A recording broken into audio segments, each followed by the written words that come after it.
But I did promise big name interviews, and they don't get much bigger, in both senses I suppose, than Haile Gebrselassie. He has 2 Olympic gold medals and 4 world titles over 10,000 metres, and his achievements in the marathon since that time are just as impressive. He won in Berlin 4 straight years. He holds the world record officially as the first man in history to break 2 hours and 4 minutes. Ed, you met him recently. How was it? He's fascinating, but we had to begin with, well, one of the biggest U-turns in athletics, probably in sport anywhere. Gebrselassie dropped out of the New York Marathon last November injured, and the 37-year-old immediately announced his retirement. Days later, there was a huge national outcry in his native Ethiopia, and he reversed that decision. Since then, he is back to winning ways. He took the Vienna half marathon title. Then he celebrated his 38th birthday, and then for the 4th time was victorious at the Manchester 10K. It was after that race in the northwest of England that I caught up with him, and I use that phrase quite deliberately, Richard. He's such a busy man. He won his race by late morning, then he had personal appearances all afternoon connected with the great Salford Swim and the great city games and whatnot. He made his time for me in the car that was taking him to the airport. We started with that retirement that never was, and I wondered whether, looking back, he himself recognised the man who'd sat in that news conference and told the world it was all over. I was too emotional. Everything was, just a little bit, too fast. I should not say, things like that way. Only when I came back home. Well, what can I do? I cannot reverse, just that kind of moment. Well, the good thing, just I start, training and running again. Well, actually, the time when I was in New York, what I said, just to retire, from competing, not for running. Running, it's not the one you stopped. I want to keep running, and, well, what do I do? So was it you motivating yourself, or was it certain people or certain things that inspired you to change your decision? When I came back home, everybody was shouting at me, what's going on? Of course, what the big deal? Of course I have to retire one day. No, just we accept what you're saying, this is your decision. But, the way what you said, it's not that the one what you want, what we will what we expect from Haile Gebrselassie. How can you retire, just with winning? Just people, if they win, they decide to continue. Running still is my blood. That's why, I continue. The sport has rules, and even the great Haile Gebrselassie, you've got to qualify. So when will you be attempting that? When and where will you be racing your next marathon? I'm not decided yet. There's just between Berlin and Chicago. The 2 marathon is the one, just to run a good time. According to my federation, what they need, a fast time. The fastest, the top 3 fastest, they go for Olympic. I want to be, just top 3. A good performance, from now to Olympic. One thing what I want to tell you, just even if I qualified, I have to see myself. I have to be sure, just to make, top 3. Otherwise, just it's not use, just to come in London and compete. There aren't many athletes who've got 600 employees and a business empire and all of the charity work and everything else to juggle. Talking more about the Olympics and that marathon gold being such an aim for you, you've got 2 Olympic golds already for the 10,000 metres, and I've heard you say they're lonely and you want a 3rd one.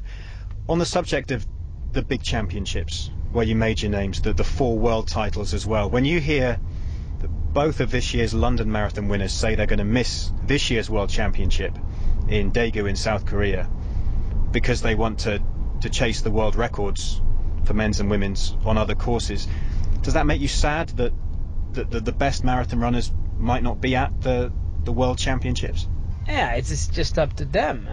For me, it's just, to look, what's going on, what's happening, just, of course, just if I can run, a World Championship, it will be wonderful, but why I need to, as you said, just, I had, many World Championship, but, one thing I miss, one thing what I need, the marathon.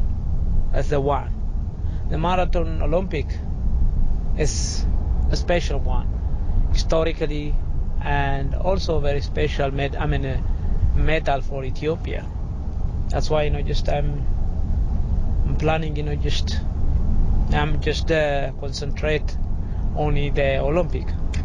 How much would it matter to you if, say, some of your key competitors maybe chose not to race the Olympic marathon in London and you won it? Would it devalue it at all? I don't think, everybody wanted to compete in Olympics. If not, you see, they think, okay, what they think, let me run, fast in marathon, and why I need to run Olympic. It's Olympic, You've been a street book. Yeah, you stop competing one day. When you look, nobody care about, how fast you run. People, they care about, what Olympic, you do, and which world championship. Of course, breaking world record is also one thing, but the Olympic, the one you have to. After 2012, is that it? Is that retirement? You see, that's the problem. If I decide that now, imagine what's going on. Which means, if I'm thinking, okay, let me run, this is my last marathon. And that's why, it's better, to say nothing and then wait until the things come.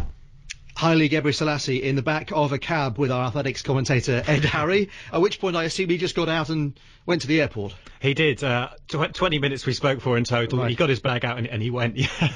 And in terms of the Olympics, clearly he's very sensitive to making pronouncements about retirements now, because so many people, as you outline there, depend for their livelihoods on his running.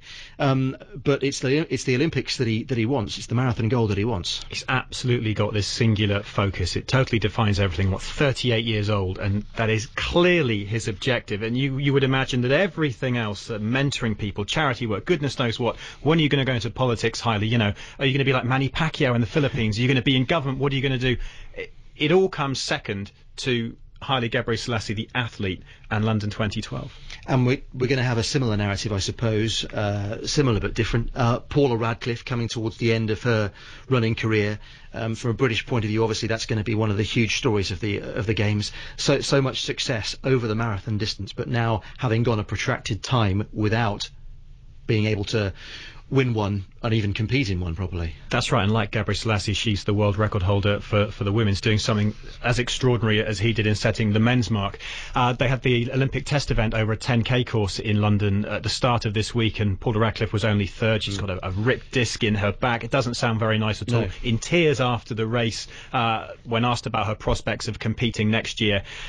Gebrselassie was very clear on Paula Radcliffe when he spoke to me about that. The amount of pressure the British public puts on her, they should recognise what she's done rather than what she hasn't done. Easy to say, but difficult to convince the man and woman in the street that that's how they should be. Just ask the England football team about that. England 1, Switzerland 2 is the latest score from Wembley. Tranquillo Barnetta has scored with 2 free kicks for the Swiss. With 3 minutes from half-time now, Frank Lampard with the penalty got one back just a couple of minutes after that Swiss second goal, but that could be a very interesting second half. We'll come back to the longer distances here on this World Athletics part of Sportsworld in a short while, but we've already had the longest conversation in history about athletics without mentioning Usain Bolt, so let's put that right. We've moved on a little bit from Beijing and Berlin, but there's still sort of generation-defining performances from Bolt. Is athletics are athletics meetings still dependent on his appearances? I wouldn't say the meetings themselves necessarily, because Zurich and Oslo in medium-sized stadiums will always sell out because they want athletics. But if athletics wants to be on the front pages, if it even wants to be the top story on the sports pages, it needs Usain Bolt. And that's where he's so vital since the Olympic year, culminating in the 3 golds and the world records in Beijing. The Bolt effect does swell attendances in places with big cavernous stadiums like Rome last week, and Paris. When he goes to Paris, Usain Bolt, easy formula for the promoters. Put him on the poster. Jamaican music, Jamaican food, sprint challenges, plenty of pictures of Bolt, plenty of waves to the crowd. It really drags people in, the casual fans. But if athletics wants to position itself as one of the premium sports in the world, it needs that face, and he is that face. OK, take us through quickly how he's been doing this season, what kind of shape he's in.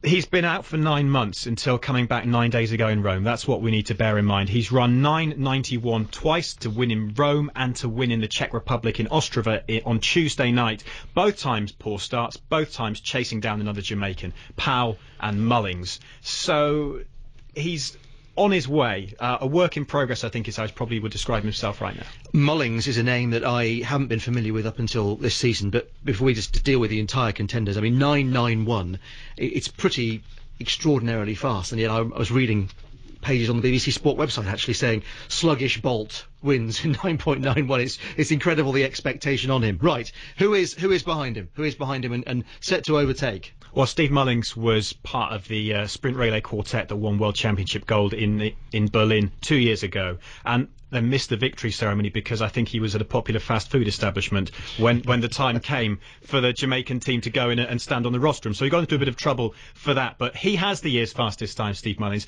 9:89. So Bolt 9:91, very, very close to that. So Usain Bolt's only raced twice and not really posted times to make everybody sit up and take notice. But at the same time, nobody else has either. Tyson Gay hasn't run in the Diamond League yet. He will do in New York next week. I saw him, though, in Manchester run well over 150 metres in lousy conditions. Water on the track, horrible day, and, running well within himself. And Asafa Powell, can never be discounted.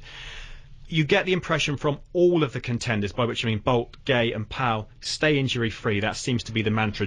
Just get through the next few months. Sure. So do we take it as read then, if that's what you're saying, that the World Championships is going to be the first time we're going to be seeing all three race, or is there any chance that a lucky Diamond League meeting might snare all three before then? Well, we live in hope, but you would imagine that if it was going to be announced, it would have been announced by now. Bolt will run in Oslo on Thursday. He'll go back to the Caribbean after that, and he'll return to Europe and compete in Paris and Monaco in those Diamond Leagues in July. No Bolt versus Gay meeting set up. Gay and Powell, they're going to race in Birmingham and in London later in the season, races we should be able to hear here on Sportsworld. Maybe the World Championship final is when it should happen, but I appreciate the other argument as well. Let's get these head-to-heads on more often, because Nadal is going to play Federer tomorrow in a final, and they could meet any number of times through a season, so why can't Bolt and Gay and Powell all race each other? On the other hand, treat 'em mean, keep 'em keen, as people have said to me down the years. Right, we're going to hear from one man who is hoping to be in that World 100 metres final, but as at the moment is some way short of being able to contend with Bolt, Gay and Asafa Powell. The Nigerian sprinter Obinna Metu is one of three athletes that we're going to be following throughout the European summer on Sportsworld this season. All three of the athletes are part of the G4s programme that supports some of the world's up-and-coming competitors. No doubting that for all that, Metu has considerable talent. He is 23. He was a quarter-finalist at the Beijing Olympics in the 100 metres and the 200. But can he break through to the very top level of world sprinting? Well, earlier this year on Sportsworld, we heard how he spent Christmas in Jamaica with Usain Bolt and his coach Glenn Mills. So I asked him this week how that had affected his year so far. It's one of the opportunities I've been looking for in my life as an athletics career, and G4 has provided such opportunity for me, and it was a very nice holiday and a very nice time I spent with Usain Bolt and Glenn Mills. So I can at least say that my stay there was fantastic. My Christmas was fantastic as well. And have you stayed in touch with Glenn Mills and Usain Bolt since?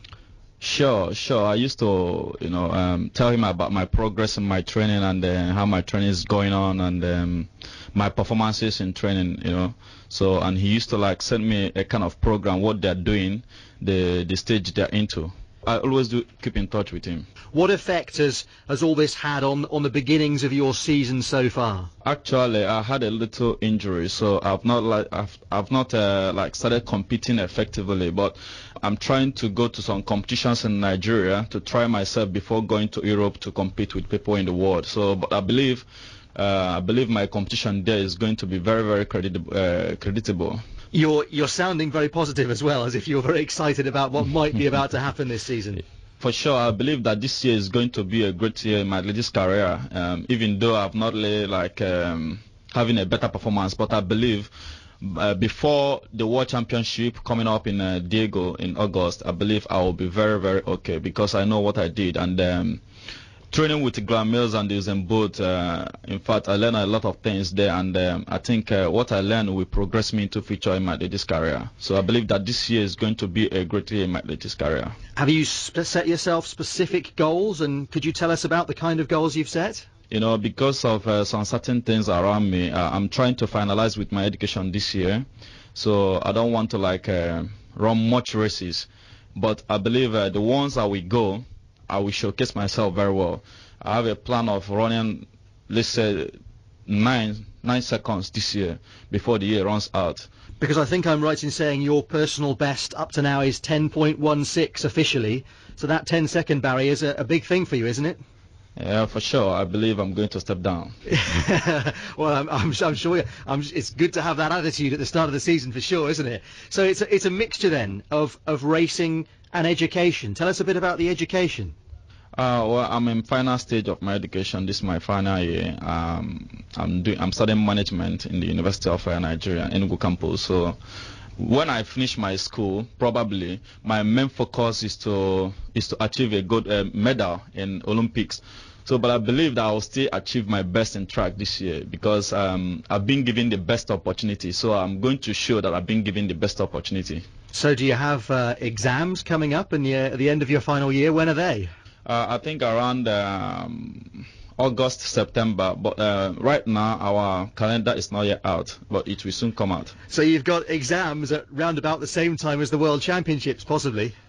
Probably. My school always help me. When I write to them, I think they can do something about that if both of them crash together. So the ideal year for you might be, you get a good grade in your exams, you pass your course, and what, you get to the final maybe at the World Championships, something like that? For sure. I believe is both opportunities is God that made it for me. So I believe that God knows why. He knows that I can handle both. So I'm not like having any double mind if my education or examination is going to set me back in the achievement I need to get in the World Championship, like being in the finals or being the first three in the finals of the competition. I'm not scared about that. So till when that time comes, I'm so much confident in myself. Obinna Metu, a Nigerian sprinter here on Sportsworld. We're talking athletics with athletics commentator Ed Harry. And Obinna Metu, not just the hopes of Nigeria, but particularly, Ed, the hopes of his large family resting on him. He's got 8 brothers and sisters. He told me that none of them are sporty. He's the only one. So he really is attempting to do something special for them. How realistic is it that he can have this wonderful year? I'm not going to ask you about his exams, don't worry, but in terms of the athletics, I mean, he's quite some way in athletics terms short of 10 seconds with his personal best, isn't he? 1600ths off his current PB would take him down to 10 seconds dead, so that's quite a leap, but he's already a quarter-finalist at the last World Championships and Olympics, and listening to him, athletes project what they're going to do based on their training, and the amount of confidence coming out of him there, that the training has gone well, particularly the sessions with Usain Bolt's coach Glenn Mills in Jamaica. Why not? And I've looked, I was at last year's Commonwealth Games and last year's World Juniors. There isn't much behind him in terms of other Nigerians coming through, other West African talent coming through, so he's pretty much flying the flag for his country and for that region by himself at the moment. Africa as a whole? South Africa, not quite, a little bit more a little more talent down there, if you like, in the sprint. But for West Africa, a traditional powerhouse of sprinting, it's a fallow period at the moment. But hopefully, if Metu continues to improve as he hopes he will, a few more will come along and want to be like him. Okay, Ed Harry, for the moment, thank you very much indeed. And Obinna Metu, confident despite having an injury earlier in the season, but he's a name we're going to be following throughout the course of the European summer here on Sportsworld. We'll talk very shortly about another one of our athletes to follow, who's Pauline Korikwiang of Kenya. Before we speak about Pauline, though, to the cricket, and any breakthrough for England, Lee James? No breakthrough for England, but a wonderful moment for the Sri Lankan captain, Tilakratne Dilshan. He's reached his 12th Test century. Great moment. He cut the ball through cover point, then leapt into the air, got a congratulatory hug from his partner, Paranavitana, then removed his helmet to reveal his blue bandana and acknowledge the cheers from the crowd and from his teammates on the balcony as well. Well deserved. Dilshan is unbeaten on 104. Paranavitana has 61. So this record record opening stand for Sri Lanka against England looks set to continue. Still 15 overs left possible in the day for England to make a breakthrough. 190 without loss, Sri Lanka. I think we've probably got better weather than Trinidad, but let me just tell you about the score from the T20 between India and the West Indies. India 159 for 6 from their 20 overs. In reply, the West Indies are 73 for 2 after 14, Richard. And Liam, if we say a draw is inevitable in this match, like we did this time last week, do you think you might get a result? Let's try, because that's what we thought this time last week, of course, that we had that very dramatic collapse in Cardiff. And this is why it's so important from these two openers to send out a positive message, not just to Sri Lanka's supporters, but to the dressing room as well. And that's exactly what the captain has done, leading from the front. As we were speaking to Alex Stewart earlier on today, the only question, I suppose, is in this pitch, it's going to get better for batting on. Can we actually get a result in this match? Sri Lanka, though, at the moment, all they're concerned about is closing in on England's first innings, 486. OK, Lee, back with you when those wickets inevitably fall. Just to give you the 4 results from Africa Nations Cup qualifying, by the way, Zambia beating Mozambique 3-0 and Uganda 2-0 winners over Guinea-Bissau earlier. Burkina Faso ended up beating Namibia 4-1 away from home. And the big game in Group E has finished in a 0-0 draw between Cameroon and Senegal. It's an excellent result for Senegal, but big drama at the end of that game. Samuel Eto'o had the chance to win it for Cameroon with a penalty, but he hit the crossbar. Either side of that, Senegal had a man sent off, so finished with 9, but still got a point, and now top Group E with 10 points. That is 5 ahead of Cameroon. Right, World Athletics here on Sportsworld at 16:42 GMT. We'll hear more from our athletics commentator Ed Harry shortly, but our next Sportsworld athlete to follow is Pauline Korikwiang of Kenya. Now, Pauline is no mean talent, rather like Obinna Metu a few minutes ago. Pauline was 7th in the World Cross Country Championships earlier this year and part of the Kenyan team that won a gold medal. But she was the 4th Kenyan, and when it comes to qualifying for the World Track Championships in the 5 and 10,000 metres, that might in itself not be good enough. The challenge facing her has been highlighted again within the last 24 hours. The Eugene Diamond League staged its long-distance races on Friday. Pauline finished 5th in a women's 5,000 metres, which was won by the defending world champion Vivian Cheruiyot, but she led a Kenyan sweep of the first 5 places. So again, 4 of her countrywomen finished ahead of Pauline yesterday. But as she's been telling the BBC's John Nene this week, she is yet to fulfil her full potential, and there is more than one way to measure the success that she's had so far. I came from a poor family, but to this level that God has brought me, I say thanks to God, because since I ran, my family, at least it has changed to somewhere. Yeah. So how are they living at home, and how are your parents? Like for now, at least I pay for the school fees for my younger sisters and brothers, and also to help my parents to put like a nice house. Yeah. So have you built them a nice house? At least small. How many rooms? 4 rooms. 4 rooms is not small. That's a big achievement. So you're paying fees for how many brothers and sisters? 4. Mm-hmm. Yeah. Okay. But so, they are still in primary school. Okay. Yeah. We can say you're not doing badly in athletics. Sure. Athletics has brought me somewhere where I can see I'll be somewhere in the next 5 years, 10 years. So like your colleagues in the Rift Valley, we can say athletics has changed your life? Sure. It has changed my life, really. Mm-hmm. Yeah. Okay. And when did you start running? I started running when I was still very young, in class 5, 2003. Mm-hmm. Yeah, and I represent Kenya in African Junior. Okay. Yeah. Now, who inspired you to take up athletics? When I was young, I was hearing somebody like Tekla Lorupe, and she's comes from where I come from. Mm-hmm. She lives near our home, and I was hearing about her, and I said one time, at least I'll be like her. Mm-hmm. I'll make it, and I'm still heading where she is now. Okay. Yeah. So tell us about your training schedule in the countdown to the World Championships. What time do you wake up, and what do you do? For example, like now I'm still in school. I wake up at 4. I go to class at least like 1 hour and a half, and then after that I change. I go for the morning run. After I come back and take shower and take breakfast, I go to class until evening at 4. I go for the evening run.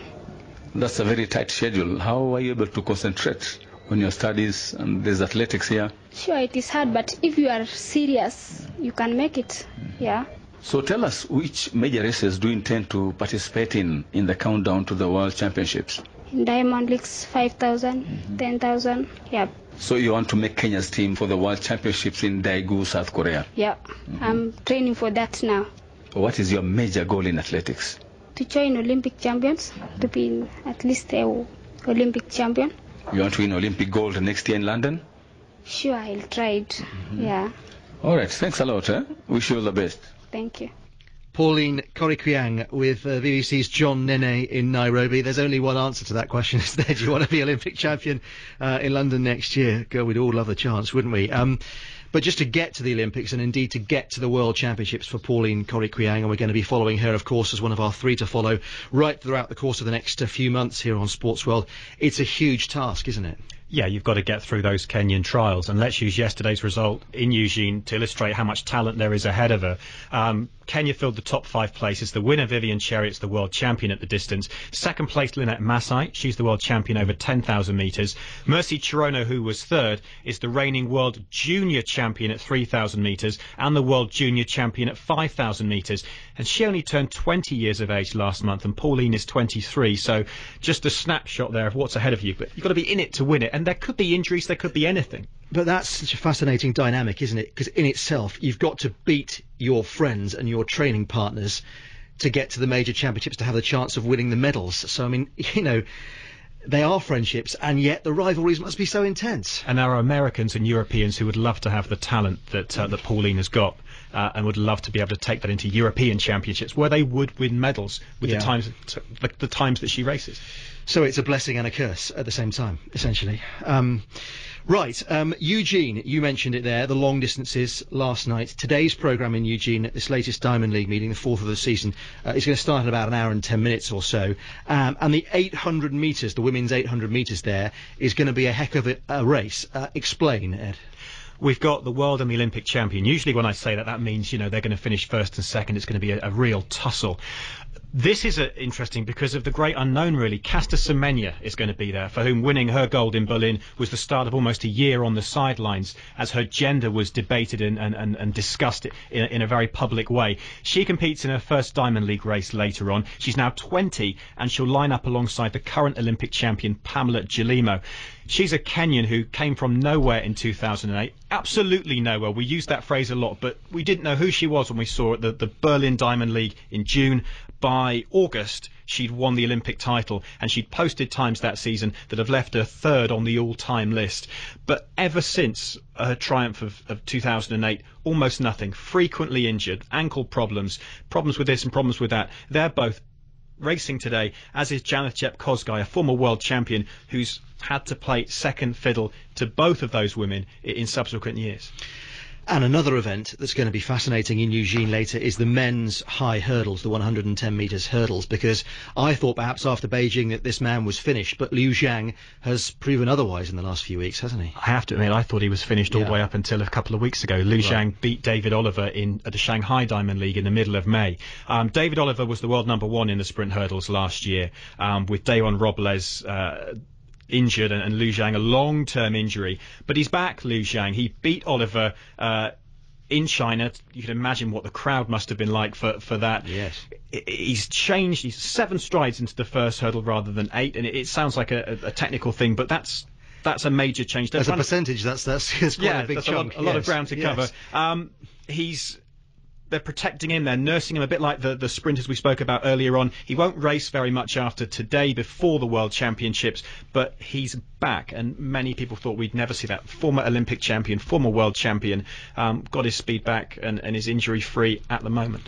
Let's hope it continues. It'd be wonderful to see him in London next year, and indeed at the World Championships later this year. Just on the men's short distances, before we meet the last of our 3 to follow during the course of this European summer, a word on Justin Gatlin, because he is going to compete in the men's 100 later, is he not? Yes, he is. The former world and Olympic champion came back from a 4-year drugs ban last year. He can't compete in the big European meetings because all the promoters in Europe don't want anyone at their meetings, which are invitational meetings. You don't get to race unless they ask you. They don't want people who brought the sport into disrepute, and they consider that he has. He's always denied knowingly taking performance-enhancing substances. We should say that. The meeting organisers in Eugene think he deserves a second chance. Best this season of 10.06. He's currently the 7th quickest American. He'll only get to the World Championships if he finishes in the top 3 at their trials. He races a decent field later. He's 29. We really get to see where he is, but he might not be a factor in the 100-metre story after the US trials at the end of the month. But if he is in Daegu in South Korea, his presence there will divide opinion. And there's nothing to stop him qualifying. I mean, there's no legal impediment now. Absolutely none. Top 3 in the trials, or slightly lower might get him a relay place, but the individual 100, top 3 in the trials, he'll get picked. That's one we are going to be watching with great interest over the course of the next few weeks. But talking of the sprints, the third of our Sportsworld athletes to follow over the coming weeks, Ed, is a promising young sprinter from Botswana. Yes, he's Fanuel Kenosi, 23 last month, and he runs the 100 and the 200 metres. He's stronger over the longer sprint, the 200. He's been to both the Beijing Olympics and the last Worlds in Berlin. He went out in the first round on both occasions. Now, his best for the 200 is 20.72 seconds. That's also the national record in Botswana, a performance which won him the bronze at the African Championships 3 years ago now in Addis Ababa. How good is that time? Well, had he produced it when he went to the Worlds in 2009, he'd have reached the quarterfinals comfortably and been very close to claiming a semi-final spot. Fair to say at world and Olympic level, he's yet to produce his best, and putting that right foremost in his mind, as you might imagine. It probably will need a new personal best, improving on the performance which got him on the podium at his Continental Championship in 2008. But getting better is the focus. So far, though, that bronze at those African Championships remains the highlight of his career. The biggest achievement is the Africa Champs that was held in Ethiopia, when I won the bronze medal and qualified for Beijing. So I was a little bit nervous, but I had to run. And you've also competed at the World Championships as well in 2009 in Berlin. Yeah. In Berlin. Berlin, I was training in Senegal. I got an injury, so it was difficult for me compared to Beijing. In both cases, you raced in the first round. I know you didn't qualify through to the second round. Is that the main aim for 2011, to go through to make progress at the World Championships when you get to Daegu? Yes, it is. I'm looking forward to this World Championships. I have the championship and I have the All Africa Games. So I'm hoping to qualify in the Zone 6 because they are the first competitions. After them is the World Champs. And I know from our coverage of the sport that the Botswanan runner that I think of when I think of Botswana is Amanda Lamoncho in the women's 400 metres in the Commonwealth champion. Is track and field a big sport in Botswana? Soccer it is, but we runners we are improving, and athletics in Botswana we always bring something back, and soccer sometimes they don't. What's your big ambition in your whole career? What would you like to achieve in the sport of athletics? I want to be the new world record holder. Fanuel Kenosi, Richard, who struck me as quite an ambition. You've got to be, haven't you? I mean, if that isn't your ambition, what are you doing in the sport? Very, very determined. That's what really came across as we spoke on the telephone. And I'd guess for that reason, especially a very frustrated athlete at the moment as well. He's pulled a hamstring this week, and it's forced him to miss Botswana's national championships, where he was due to run today. There should, though, be further opportunities for him to qualify for Daegu, and we will, of course, be following his progress. And it's been a pleasure. Look forward to speaking to you over the course of the whole European summer. It's going to be a blast, I think. Absolutely. Yeah, and we'll hear much more from Fanuel Kenosi and Obinna Metu and Pauline Korikwiang as our three to follow throughout the course of the athletics season in Sportsworld over the next few weeks. Right.